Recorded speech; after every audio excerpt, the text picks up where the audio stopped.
Ibinahagi ng kapamilya actress na si Mucha Orkia na na-hospital siya habang tahimik niyang nilalabanan ang kanyang pinagdaraanan sa mental health.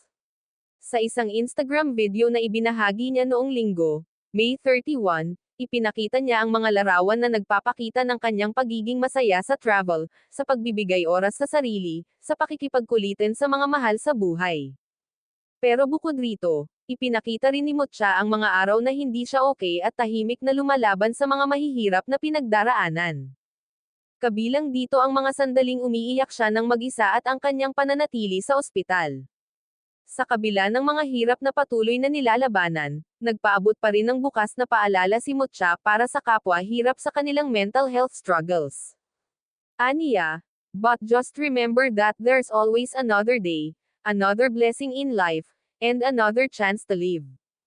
Dagdag pa ni Mucha sa caption, mental health struggles can't always be seen, and not everyone who is hurting will ask for help. Let's always choose kindness, patience, and understanding.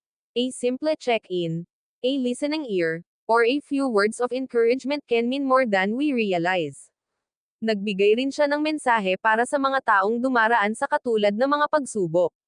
Your feelings are valid, your struggles are real, and you are not alone.